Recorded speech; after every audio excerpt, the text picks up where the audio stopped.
Bafethu sanibonani siku Vocal Lunch Studios nihamba no Trinity host yenu Trinity Msibi. This is Trinity Podcast. Siyabonga ukuthi nisjoin. Please subscribe, like and comment. We have a beautiful conversation with brother Linda, who is my brother. He's not a friend, he's not an acquaintance. He's actually my brother. Thank you for gracing us with your presence, brother Linda. How are you? You're right, but kunjani? Siyaphila but. Yeah. Yeah. So, ngicela uzintroduce ku community bakwazi bonke. First of all, say I'm glad and honored to be here, especially to share this conversation with you. Thank you. Many of us will look up to you and we watch the work that you do. Hey, so I'm really honored to be here. Igama Linda, Ifana Mngambi, all the way from the Eastern Cape. Yeah. Ndintwana nje khule emakhaya, so ndingwase Mount Frere. Yeah. There's a small town in Eastern Cape, awathi kuse Mount Frere. Ilali kuseCabazi. Yeah. So ngikhula ndi out nje elusayo, so like any other village boy. Yeah. Yeah, so ngikhuliswa umalume. Ngikhula kumalume, but I have a single parent, which is my mother. It's not like I didn't know my father. So when I grow up, in fact, utata was the same village as my uncle's home. So I'll see him on regularly, because next to my uncle's home there was a tavern. So my father used to go and drink there. So he used to pass while we were playing with other kids. And the thing that used to hurt me the most when I grew up is seeing my father passing. You know, when you have kids, and kids are playing and you see yours, there's a different reaction that you have towards those kids. Absolutely. Yeah, so you'll pass as if abantwana baselalini, yours is not there. But I'm not really angry at him. I really wish my father, if it was possible, because he passed on 2001, 2002. I'm not even sure, sir. But I really wish he can see his son now, because I'm the only son that he has ever have. So there was two of us at home when we grew up. But I have a younger sister now, who's 19 years younger than me. Yeah. So the firstborn, which is my sister by the name of Upumeza Mngambi, passed on 2014. That's why the foundation that I run, I named after my sister, which is Pumeza, in honor of her name. Yeah. I'm married. I have two boys. So I'm still starting in life. Yeah. We're still new in this marriage thing with my wife, but I'm grateful to God that you're here. Yeah. No, thank you. But, you know, sometimes this question, it becomes a conundrum to many. Somebody will ask and says, who are you? And then meaning maybe your name, your background, your accolades and all of that. But now, who is Linda? Okay. The essence of Linda. Who is Linda? I'm glad you asked that question, because I know we're gonna touch on it. My book, which is The Purpose Paradox. Okay. Many people, they live and die without knowing who they are. Because when you ask the question, who are you? The thing that comes to your mind is your name, your surname, your achievements, and whatever. So it's very difficult to answer the question of who you are. Because we can't find an answer that is not associated with what you have achieved, or what you have done, or your qualifications, the things that you acquired. But I'm just a guy who was born to make a difference in this world. That's who I am. I'm a servant. Yeah. Anything that has to do with serving the community, serving my family, that's who I am. I'm a person who tries never to be associated with brands. That's why when I try I don't wear brands. Because sometimes we wear brands to camouflage our reality, or like who we are. Because you'll feel important when you wear a certain brand. You'll feel like you are valuable once you drive a certain car, live in a certain place. So I try to be me outside what I do. Okay. Yeah. So that's who Linda is, yes. a servant of the people. Yes, sir. Okay, so I would like to believe if somebody says I am a servant, and then they have a mandate, and the mandate must be coming from another source, or who's your source of strength power and mandate as well. God is my source. Yeah. And when I go home every December, as I've said before, I'm from the village. You know, when I go home every December, remember when you go home, Stivana Namachite school nabo, like we talk about the things we used to do when you grow up. Yeah. I always consider myself blessed Okay. to be where I am. Yeah. And I credit that to the grace of God. Yeah. Because I know, Linda, it was not possible for me to be where I am without the grace of God. Because when you grew up, Tina, it was normal, not even to get to matric. Yeah. School, it was not a thing that was really encouraged or was important. You will go to school because it's something that you have to do. Yeah. But the home that I come from, I was privileged that my mother is a teacher. Okay. So she saw the importance of going to school, Yeah. as much as I was doing what the other guys were doing. Yeah. But I had the privilege to study, pass matric, and also go to tertiary. Yeah. But I can't say the same with the guys I grew up with because of the families that they were born in. Yeah. That's why I consider myself blessed and chosen by God. Usually when I talk to people, I'll say to them, there is a reason why you were born where you were born. Yeah.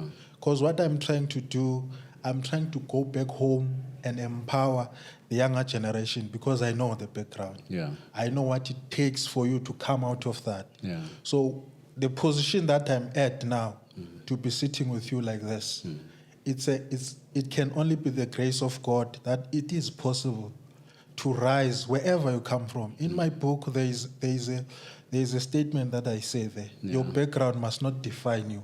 I read that. Where you were born is not necessary where you're going to end up. Yeah. We read stories of many great people, and when we read their background and where they were born, there was nothing that was saying they're going to be great. Now, a boy coming from, I'm saying a boy deliberately, not to undermine you or anything, but coming from the Eastern Cape and then coming into Joburg. What brought you into Joburg? What vision were you, or what things were you anticipating coming to Joburg? I get to Joburg by chance. Yeah. You know, many things that happen to us, as much as we plan and have vision and make some choices, for me, many things, they happen by chance. Because I went to Durban to study. Okay. When I left home to do my first year, I went to UNISA in Durban. Yeah. But a girl we grew up with, a Kaya, I found the TUT. Okay. Understand? And I didn't know that UNISA is a distance learning. Yeah. Because I wanted to attend full time. Yeah. That's the information I'm talking about when you're in a village. Yeah. We are not privileged to know the difference. Access such, yeah. I just applied. I went to UNISA. When I arrived, hey, but I'm not my class guy. Yo. You understand? Yeah. No, I mean the flats the whole day at Durban. I only go to school to do my work, but I want to attend classes, but there are no classes. But a girl we grew up with, I found the TUT. Then I applied TUT in Pretoria. Yeah. That's where I landed. Yeah. In Gauteng. Okay. Went to start in Pretoria to do diploma in accounting. Yeah. Stay at res. Yeah. In fact, when I arrived in Pretoria, because I'm from the village, Yeah. the language barrier became a huge problem. Yeah. I can imagine. Yeah. It's not the normal. Yeah, it's not your normal It's not the normal. It's deep. Yeah. Ngapha, there are kids from Soweto. I felt small. Yeah. Good daily out to Sugamaka, and I could see the confidence of the students that were there. Yeah. And I'm from the village. And by the way, when I came from Emakaya to Pretoria, Yeah. even my dress code was a village one. Yeah. I understand. I didn't look like other students. Yeah. Yeah. Yeah. And all these other things that they are nice. Yeah. And the other thing, in my background, I don't have the money to buy the proper clothes. Yeah. Understand? I remember it was the 15th of January. Yeah. I remember it was a Sunday. I told God that this thing of following you, I don't think it's going to work for me here. You understand? Yeah. I want to join the crew and I just want to move and swing. Yeah. Understand? Yeah. But I couldn't because that was just not me. So because of the lack of communication and I became an introvert, I started going to the library. Okay. to read a lot of books. I read a lot of books. Yeah. Rich Dad, Poor Dad, Yeah. The Secret. Yeah. I read, and I look for the small books, Okay. Yeah. inspirational books. Yeah. When I started reading, that's when I started improving my language. Yeah. In terms of communication, Yeah. English, because English thina besifundiswa English ngesixhosa. Yeah. I understand. Yazi lokhu shit. Yeah. Uwazi ngu. Yeah. Yes. Yeah, I understand. Uwazi into edlulile. Yeah. You understand that kind of teaching? Yeah. So I started developing or improving in my English and communication. And in 2006, I did something that I have never done before. Yeah. In fact, it's the students who encouraged me to do it. Because when you arrive at TUT, I'm not sure now. Yeah. There's orientation for first years. Okay. So there's a res commit. Yeah. So as a first year for 3 months, you go through orientation. They show you how to attend the class. They show you the campus, how you move at tertiary, how to read the timetable. Because the timetable as a tertiary is not like Ilease High School. They nama subject wakho kuphela. Yeah. It's for everybody. In the faculty or in the course. Yeah. You will attend the subject that you're not supposed to attend. So they will tell you how to read the timetable because they are using codes. You'll know your code and things like that. So there was a residence committee. So the following year, because it was like elections, for the following year, you had to campaign to be in the res committee next year. Okay. And some students say, hey, no, you must go for the next res committee, which was 2007. You understand? And I'm thinking, hey, out and that's a focal pen. Yeah. What do I do with it? Yeah. They are all about confident. Yeah. But you know what? I said, let's go for it. Yeah.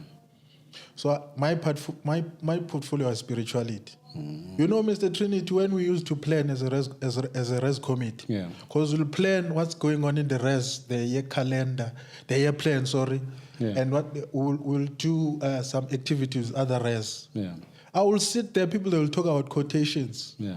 Because when you are going to host an event, you must do the quotations and fund the venue and check the prices. I didn't know what they were talking about. But I was in the committee. Yeah. So you also just contributed whatever you could contribute. I was learning. And that taught me that you can't wait for things to be perfect for you to start. Okay. Whatever you want to do, you can't wait to know everything for you to start. You understand? And that's the thing that paralyzes many people. Yeah. They're waiting for perfect conditions. I was in that res committee, as stupid can be, but I was cool with that because I was learning. You wanted to learn. I was learning. Now that's really amazing, Linda. But also, I wanna know Guti, because there were easy routes that you could have chosen. You understand, coming from that background that you've just narrated, and then coming into Joburg, and then looking at these people, and then your esteem somehow it was affected, your confidence. So why didn't you choose a life of crime? Because maybe it would have taken you out of that. I didn't know the life of crime. Yeah, so it's very difficult to choose something we all know. I didn't know the life of crime. I didn't know the life of affluence as well. That's why I'm crediting everything to the grace of God. Kind of channel. In our res, when we arrive, there were guys there. There was a ministry that was there. It was called, the name of our res was College of, which within K. Okay. So they had a ministry called KFC. It was College of for Christ. Okay. So as a first year, it was compulsory to attend every Saturday during the orientation period.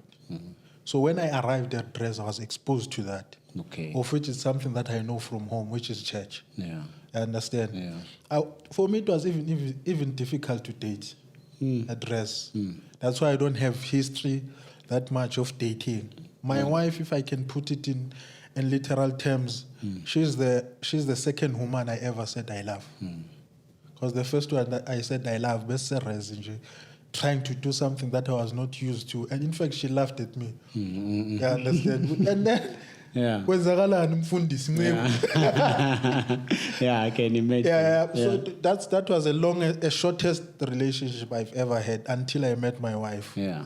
Yeah. So the longest relationship I've ever had is with my wife. Not that I didn't have some crooked ways before I met her. Yeah. I had my own share of whatever you call it in life, cooler swings and situations and things like that. Yeah. I understand. Yeah. But I was never exposed to the life of crime, to be honest. It's not like maybe I chose this life because I've got better decisions. Yeah. I was just never exposed to it. No. Yeah, one would say you are fortunate being a young lad in Joburg, coming from that background, and you are exposed to all these things, fashions and people flaunting all this type of fake wealth that they flaunt, you know, and then obviously luring you into certain lifestyles and all of that. So if you say you were never exposed to that, it must be the privilege that comes from above, or should I say the grace that comes from above. Now, you advance in your studies. Do you qualify to become, to get that diploma? No. Yeah. Yeah, I was as I've said, I'm raised by a single parent. Yeah. So my mother couldn't afford the tertiary. Okay. And it's one of the things that we didn't know. Yeah. And many in my village, they don't know. I know we live in an information world, but you'll be shocked how little people know. So we didn't know there's something called NEFSAS. Yeah. I understand. Yeah.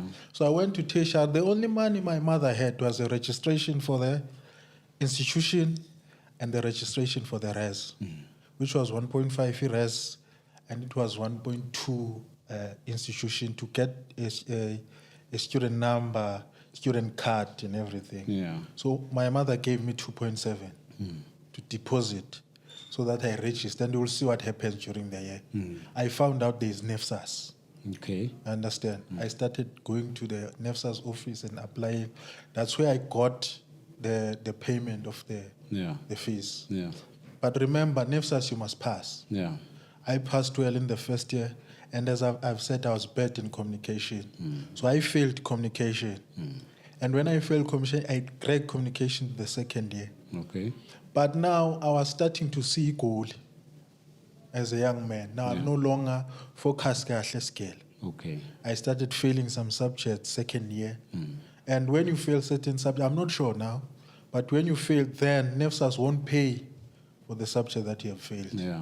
No, it creates an expense on my mother's side now. Okay. So on my third year, because I think I was carrying 4 subjects on my third year, I couldn't continue because my mother couldn't afford the 4. Then I dropped out. And when I dropped out, my mother was not happy. Because as a guy in Mazi's situation as a guy, I was like, Mom, I can't allow you to patal. But my mother was willing to pay. And I was like, no, Zofunum Sebins, which is 2009. Okay. Zofunum Sebins, once I get the job, I'll go back. And it took me 10 years to get the job. Before you could get one? Before I could get a job. Yeah. From 2009. Yeah. Looking for a job, 2010, nix. 2011, you can count. Then I forgot about going back to school. So what were you living? What were you living from? Like, what did you actually do to actually make ends meet? Yeah. My sister, the one who passed on. Okay. The one I'm talking about, Tupumes. Yeah. She was a social worker, so she'll pay. The reason why I moved to Joburg from Pretoria is because I didn't get the job. Okay. But she was staying in a back room in Soweto. Yeah. So in the yard that she was staying in, there was an empty room. Okay. And she was staying in a garage. Yeah. We spoke with Linda. Then I moved and I stayed with her in the back room. Then she was taking care of me. That's when I moved to Joburg. And I looked for a job for years until she passed on. When she passed on, I was still not working. Then after my sister passed on, I moved to a shack in Orlando. Because I didn't have a support now for the room. But my mother could afford to pay for a shack, also to buy some groceries. Yeah. That's the pain of losing a source.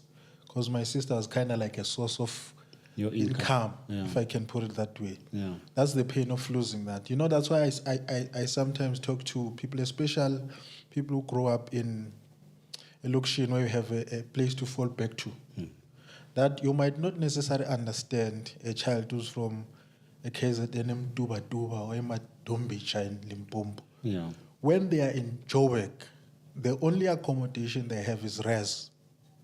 Once they finish their studies, that accommodation is taken away from them. And remember, they can't go back home in the villages. There are no opportunities there. So when they are staying with the boyfriend, you can weave your Bible to them. This fat and sad thing is a sin and whatnot. But you're not bringing a solution. Because you must remember, this person they know. If I go back home, that's finished with me and my career. So let me get a place where I'm going to stay, look for a job while I'm here, attending interviews. But we'll have people, especially in places where they have homes and maybe you go to church, they are church mothers. They are criticizing this young girl. But they have bedrooms that they are no longer using. But they will never take this young girl. While you're still looking for a job. But you're winding the Bible on them. How much sinners they are. I'm a person who tries to bring solutions. I feel like, especially when it comes to preaching the word of God, there's an initiative that I'm running. Okay. It's called God on Feet. Initiative. Where I get clothes and give to those who are in need. And the issue is not creating beneficiaries, because I don't want beneficiaries, dependents. But is to take the good news to them, that it's possible to come out of the situation you're in. But if we're going to be reading scriptures, but we're not bringing solutions, we are not really helping them. Absolutely. But we are making them even feel worse than they know that they need God. They know that they are sinners, if I can put it that way. But they don't need you to remind them that. What is the solution? When you read the interesting thing, when you read about Jesus, Jesus was a solution kind of person. Okay. Yeah. When you read the scripture. Yeah, it's true, because he brought food or service first before the word. And then he spoke to them after he had served their need. So my question then becomes, Linda drops out of school, Linda escalates, and he becomes a life coach. Linda writes a book. Linda gets married. Linda has children. And then Linda is making a living. How did all that come about? I'm going to sound like a broken record. Yeah, you have to sound like that. It's a grace, my man. Yeah. Mr. Trinity is a grace, my man. Sometimes I'll sit at home and wonder. Yeah. How did you get to where you are today? Yeah. That's why sometimes when I'm the biggest prayer that I have every time when I pray is a thank you. Yeah.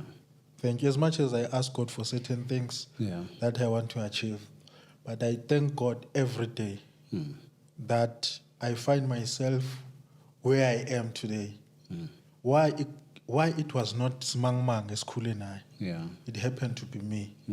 I understand. And the other thing, when you read, in fact, in South Africa, if you want to make money, writing a book is not a way of making money. No. Just sell drugs and hope they don't find you. Yeah. No, because we are not necessarily a reading culture. But when you read, you have an advantage. Okay. Because there are certain things you learn when you read. They say when you read a book, you are sitting with an author and you're getting the experiences of that author. Okay. You understand? Yeah. So if I'm reading a book of leadership by John Maxwell, I'm getting the experience of John Maxwell of leading. He led for over 30 years. I'm leading for 5 years. But I'm getting a 30 years experience. Absolutely. So I'll forever have an edge when it comes to leading compared to others. Because of what I'm reading. As much as God there's a grace of God, there's a human element that comes in. Absolutely. There's certain things that you have to do. There's certain choices that you have to make. For you to have an edge in certain things. And there's certain things you need to watch. You understand? And I'm always concerned just to off-range, Mr. Trinity. I'm concerned when it comes to our society now. With the junk that you watch. On TV, YouTube. We are so negative. And we create a negative society. The challenge that we have, I'm not sure if many people see it, especially as a black community. Yeah. There is a challenge in families for us. There is a challenge in families. The way we bash each other as men and women. Yeah. If you are watching podcasts and these platforms. Yeah. And I always say, Ebantwini, some people, they don't need to go to a podcast. They need counseling. Because when you bleed on the platform like a podcast, remember there are people who are following you. There are people who are watching you. You are bleeding on top of them. Because you are still going through some pain. And the people that are following you, because you are venting, now we are creating other triple people like you. Now that's why we have a situation of us bashing each other in these podcasts. Yeah. Men are defending themselves. Women are defending themselves. And there is a statement that says, when two bulls are fighting, it's the grass that suffers. That's why we have broken kids today. Yeah. When you read history, I think you might know more than I do. When you read history, people who commit crime and who are in this kind of lifestyle, there is an element that you check in terms of family background. Yeah. It's proven. It's there. It's out there. Yeah. There is an absent father or an absent mother, but there's an absent parent. Yeah. And somebody will recruit them. That's what we see in South Africa. And we have the most beautiful women in South Africa. But because they don't have a man, which is a father, who talks to them without wanting anything. So they listen to any voice that sounds like a man. Because they envy a voice of a man. But the person who's talking to them, they don't have the best interest at heart like a father. They want to get something. That's why we're losing young girls today. With all these kinds of things that we see. That's why we see broken women today. Because a head person will hurt others. Wow. Spoken like a true life coach. Yes, sir. So tell me, as a life coach, if you were to speak to someone who is in prison, Yes, sir. for any crime, what, as a life coach, what would you say? Would you advise them to not do crime? Would you tell them to continue doing crime, or would you tell them to make choices? What would you say to someone who is in prison right now? Yes, sir. Yeah. You can change. Yeah. Yeah, you can change. You can tell them you can change. Yeah, you can change as long as you make up your mind Yeah. that you can change. I had somebody telling a story. You know, when a person tickles you, it tickles you, you laugh. Yeah. But if you decide, I'm not going to be tickled, Yeah. they can try and do all these tricks. You won't laugh. Yeah. It's a decision. Yeah. So instead of feeling bad and condemning yourself, just tell yourself, I can change. Many people, they continue in a route or a trail because they believe that now it's over with me. Yeah. Of which is not true. That's the lie of the devil. As a person, you can change. And when you read the scripture, it's something that people have to understand. Paul had a past. All of us have some past. Okay. So you don't have to believe the gospel that God can change your life. It's not true. All across the Bible, there is stories of people who've done some things that you can't talk about them on a public platform. Now, but they are ashamed of them.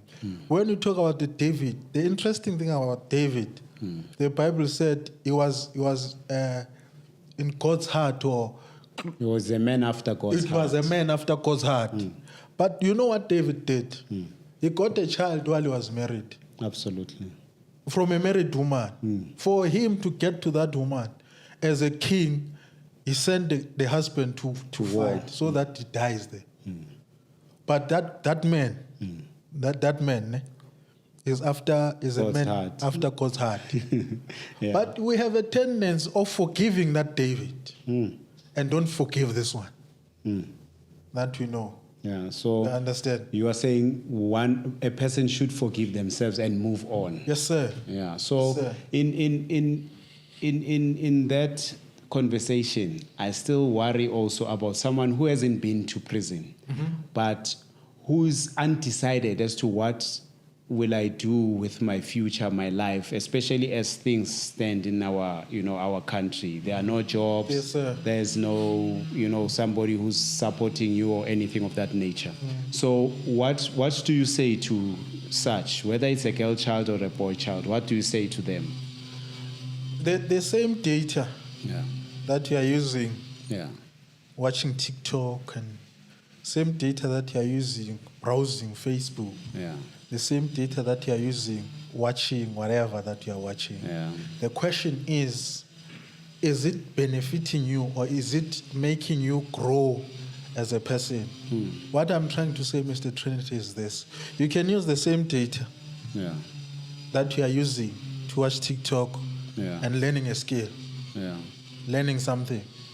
You can use the same data that you are using watching whatever you're watching, browsing, LinkedIn, networking, connecting, attending events. You know, when you want to achieve something, that's the other thing about us. When you want to achieve something, you read on it, you research on it. If you want to have a great marriage, you read about marriage. You go to conferences about marriage. If you want to, I think this one, you know it more than I do. It will be very stupid for you to see a cash transit and we bumping goods, because you don't know what's inside the car. Absolutely. But people who do that, they will plan for 6 months, whatever months, checking, researching, because they want to achieve a goal. They will know when it drives and passing how much it's carrying. They'll get somebody who's going to give them information. Then they'll throw themselves, they'll take a risk. I'm dying for this, because that's what I want to achieve. We don't have people who are hungry enough to die for their dreams. Researching, paying money, attending something, because you want to achieve this. You know, I've been to many events where I've paid for. Wow. Because I want to achieve something. Yeah.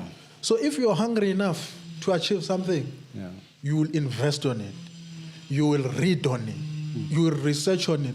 The algorithm on social media tells you what to invest your time on. Absolutely. You know what comes to your feed when you open your Facebook? Literally tells you your content, what you want to watch. You don't have to look for anything else. You know, when I open my social media, it tells me my interest. Check that. Then if that doesn't say what you want to achieve, change your content. That's actually, profound, Mr. Linda, because, with social media, it's like something that is a mind reader. Yes, sir. Whatever it is that you indulge on, and then it gives you that. Yes, sir. Everyone can see what you actually get up to, even when you don't tell us. When we scroll up, we can see, he's looking at videos of people dancing, people's doing this and that and that and that, which is very profound for you to actually explain and put that forth. Now, my concern, it's not a concern, but it's something that I'm looking at when I look at your life. You wrote a book. Yes, sir. What is your book titled, and what was the purpose of writing that book?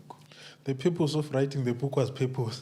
Was purpose, yes. The title of the book is The Purpose Paradox. Purpose Paradox. Yeah. So everybody that's born, everybody, when you're born, you're not born by chance. There is a set journey that you have to walk.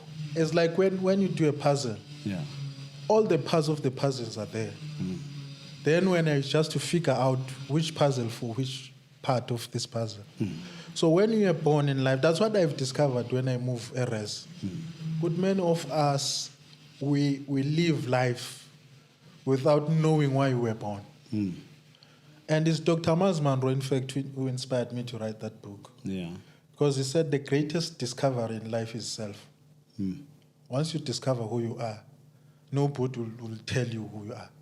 But Linda, I want to come in, Lapo, Yes, my reason wanting to come in is that when you tell me to find a purpose, I don't even understand purpose, firstly. And who I am, I don't even understand who I am. I was never taught that. And then maybe I don't even have school. How do I then discover who I am or who am I? How do I then understand the language that speaks to me as a person and who I am? And this is something that I want to take out to the world. Yes, sir. Trying to achieve or find my purpose. Yes, sir. So speak to me about that. Yabona, there are things mawukhula ne. Yeah. It's just a sad thing, especially for the black community. Yeah.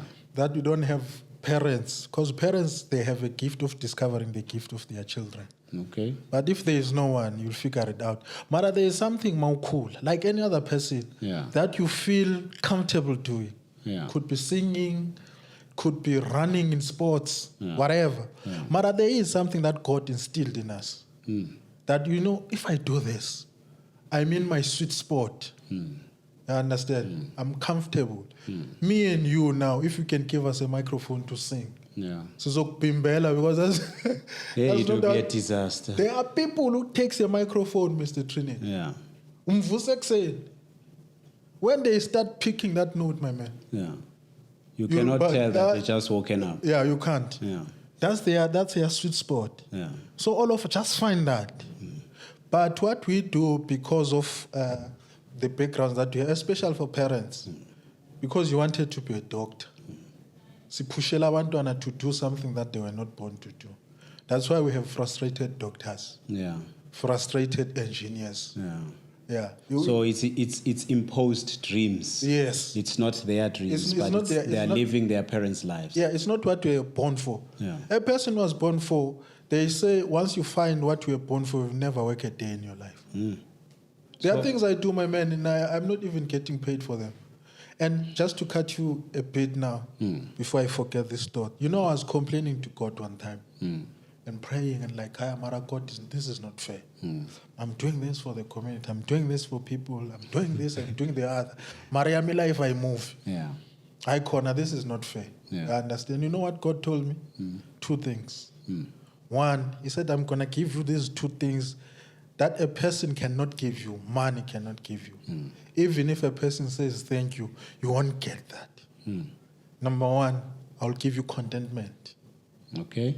You'll be content. When you're content, the difference between happiness and contentment. And contentment, yes. Yeah. When you're content, my man, you can't compare that with anything. Absolutely. Contentment. Yeah. I'll give you fulfillment. That's number two. You'll be fulfilled. You'll be content. So I'm fulfilled when I do something that makes somebody else's life better. Yeah. Even if it doesn't make mine in terms of material things better. But I'm fulfilled and I'm content. That's why it's very difficult for me to charge for anything. Yeah. Yeah, because there is that thing that I'm looking for that. You understand? When you do something that you are born for, there is no amount of money. There is no price I can put in your head. So in a literal sense, when you are born, ukuthi usiza abantu, ukuthi babe abantu abangcono. Is that what you are born for? I'm born to be a hand of God to touch others. I'm born to be the eyes of God to see the pain in others. I'm born to be the feet of God to walk towards those who need help. So I'm just a vessel that God uses. I understand. So I'm born for that. The only thing that I do is just to take my life and give it in God's hand. God help me to do your will in this manner, because I feel like I was born for that. So you have that organization that I know of. Yes. You will tell us the name of the organization. But one thing that I admire about you take your time in a day, you spend it with the elderly citizen. Yes, sir. And I'm like, this young man, uhleli nabo gogo nabo mkhulu. What's really interesting about being with the elderly citizens? I know maybe there might be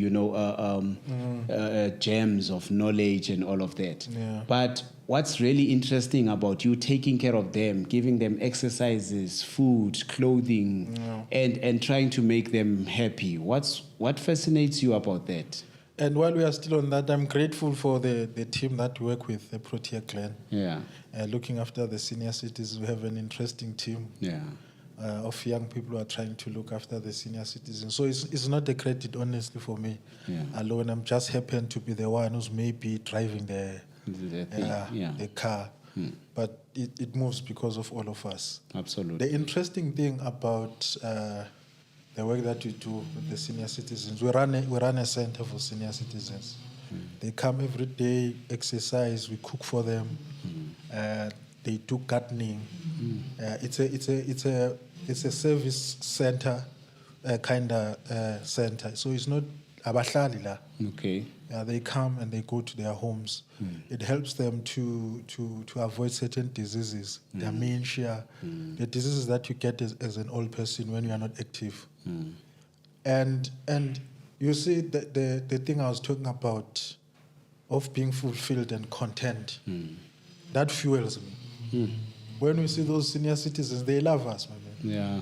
When you see them happy, when you see them moving, bangene office in bathi mntanam, you know, they come sit down sometimes abanye bakhala. Yeah. Because of his situation as endlini. Yeah. You understand? Yeah. So we become like family. You know, when I'm there, Yeah. you can't. There is no offer that you can bring to me to leave that place. You understand, or to leave the work that I do. I've seen that. Yeah. There is no offer that you can give me. I have a family and I want my family to get somewhere.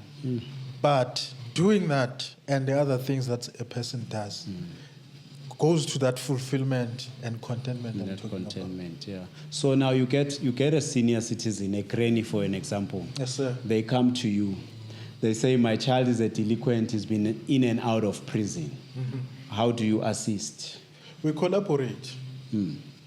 That's the other thing I think we are missing. In life, it's about collaboration. Yeah. You are not given everything. Okay. There's a skill you don't have. You outsource it. Yeah. Even if you are running a business, Yeah. you'll outsource the skill. Like what Richard Branstein once said. Yeah. He said the skill that he has is to start businesses. He doesn't know how to run one. But he's the richest man that we know. Yeah. Because he understands that I can do this, but Trinity can do this, and somebody else can do this. So we collaborate, and we are working with social workers. They do foster care. So some parents, if a parent has a situation, I'm not the social worker. Take you to the social worker. Okay. They will deal with you because they are professionals and they are trained for that. That's what you do. Collaborate, you refer. Yeah. If a child is struggling with drugs, you go to the organizations that deal with that. Yeah. So have you had a situation where you had to deal with someone who is constantly going in and out of prison, they're doing drugs and crime? No, not necessarily like face-to-face like this. Yeah.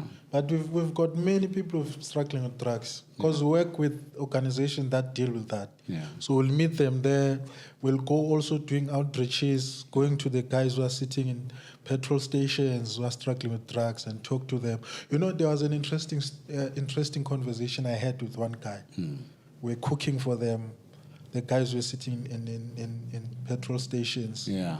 We call them whatever we call them. Yeah. We're sitting with that. You know that guy? The wisdom that was there. Yeah. I was like, it's very easy. It's very easy to undermine a person umbonela condition akuyo. But if you can sit with them and understand, I'm not saying condone their behavior, but understand that guy. When we spoke, as much as I won't go in details what we spoke about, it gave me a different impression when it comes to the guys we see under the bridges and everywhere else. No, this conversation is actually nice. I wouldn't want it to end. Yes, sir. But I want to tap into a faculty, I should say, many people shy away from speaking about, which is marriage. What is your view about marriage? That's a resource God introduced to human beings for success. Marriage. It's supposed to make you successful. Oh. Yeah. That's why when you go to royal families, they say you can't marry somebody who's not royal. We call it culture, whatever we call it. But the reality of the matter is that you can't marry a responsibility. Want somebody who's going to flow wherever we are. When you go to certain families, certain places, they won't allow you to marry somebody, even if you love them. Because they say,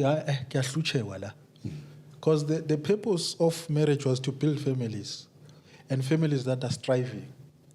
I see the difference of kids who grew up with both parents compared to some kids who didn't. There is a huge difference. So what do you say, just to interject, what do you say to to someone who says, I go into marriage for love? Because there's also that element of attraction and love. Yes, sir. Before the family part. Yes, sir. So what do you say to someone who says, I go there for love, not for financial support Yes, or anything of that nature? Is it wrong to connect with someone who grew up in poverty when you come from, royalty? It's not. But what I'm trying to say is that, when you go for love and attraction, those things sometimes will be emotions involved.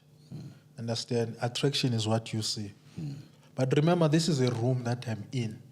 This is not me. That's why you'll ask him, hey, Yeah. when he has hey, Landon, you are looking at the exterior.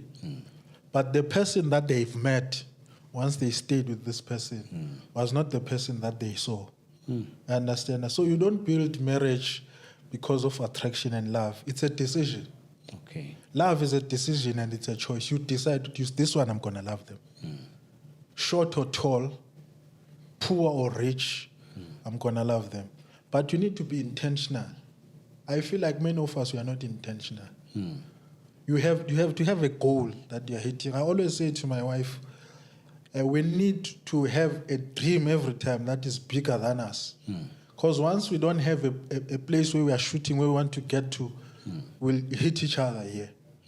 We'll be busy arguing. Hey, the way you are chewing, I don't like it. That's. But if we are not shooting on the goal, then we will miss this. We must also always have a goal. If you're going to gym to get a certain boot, you don't stop because you have a goal. Even if you're tired, you will wake up and do it. So it's like that. I have a goal. The goal that I have when it comes to family, I have a goal of our kids never to experience what we've experienced. That's the goal that I have. That's why I do whatever it takes to make sure with their life. I collect them at school, drop them. You understand? Because I saw other guys who grew with their fathers. I was like, I want this for my children. So you must have a goal. Once you have a goal, other things are just minor things. So both couples should be orientated towards this vision. This goal. Yeah. And it must be bigger than you. Yeah. So like many companies and many organizations and many other things, you know why they fail and they fall. People become bigger than the organization. Once you are bigger than the organization, then that organization doesn't exist. Because once you cease, the organization ceases with you. I was talking to transport drivers the other day. I was asking one, those transport school kids. Yeah. I was asking one, does your son know this business? Because it's a business. When you are not okay, can you take the car? He knows where to pick up the kids. The guy said no. But I'm saying your son is looking for a job, is unemployed. But you are running a business. When you die, how are they going to survive? Because you are not teaching your son. That's how we make money. Get to this car. And you know what helps you? You'll have a second drive. You can get a second car. But you are looking for big things. Looking to drive trucks. You start small. Anybody has achieved anything, Mr. Trinity. If you check their history, they started pushing trolleys of spinach. So wait. That's the history of Gamaponi. It's not the mall. You understand? No, fascinating conversation, really. And, the nuggets that you are dropping, Bablinda, I wouldn't want to stop this conversation. Yes, sir. But the time constrains us. So what is your passing thought? Just one thing as a life coach, as a speaker, a mantra that you live by, that you can live for anyone to, also maybe imitate. Condemning yourself and trying to compare yourself with others, it won't help you. Condemning yourself and trying to help. Compare yourself with others, it won't help you. Yeah. Just be you. Just be the short you, a tall you, a handsome you, a not so handsome you, but just be you. Yeah. And there is no other person who can be you. Your fingerprints are different. Man. Yeah. No, even if I try to copy you, I can't do this like you do it. Wow. No, on that note, Babugele Makaya siyabonga, we had Linda in the studio. If you want him to come again as a coach, because he's a life coach, we want him to speak about his book, he will come and speak about his book. Siyabonga for watching, and everyone else, bye. We're out.